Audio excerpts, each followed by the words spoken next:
భారీ వర్షాలకు విజయవాడ నగరాన్ని వరదలు ముంచెత్తాయి. ముఖ్యమంత్రి చంద్రబాబు, మంత్రులు, ఎమ్మెల్యేలు, అధికారులు రాత్రింబవళ్లు సహాయక చర్యల్లో పాల్గొంటున్నారు. మరోవైపు ఈ రోజు నుంచి వరద బాధితులకు నిత్యావసరాల కిట్లను పంపిణీ చేయనున్నారు. ఇందులో భాగంగా ఎన్టీఆర్ జిల్లా ఏపీ మీడియా ప్రొఫెషనల్ అసోసియేషన్ రాష్ట్ర అధ్యక్షులు శ్రీరామ్ యాదవ్ సూచనల మేరకు జిల్లా ఉపాధ్యక్షులు గోపి ఆధ్వర్యంలో వరద బాధితులకు సహాయార్థం 50 కేజీల బియ్యం బస్తాను ప్రజాపరిషత్ అభివృద్ధి అధికారి నాగేశ్వరరావుకు అందజేశారు. అనంతరం అమ్మ ఆశ్రమంలో వృద్ధులకు అన్నదానం చేశారు. ఈ కార్యక్రమంలో ఏపీ ఎంసీఏ సభ్యులు రవి గడిపర్తి పాల్గొన్నారు.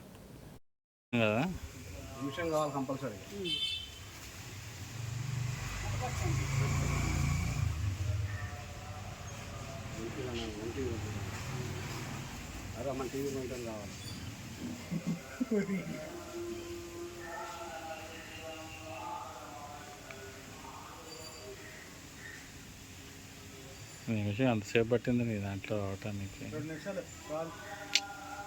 రేగి కొట్టేస్తారు, మొత్తం కొట్టేస్తారు. సరిపోయిందా?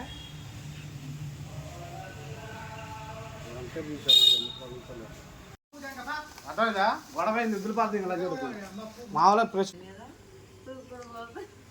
మాట్లాడతారు.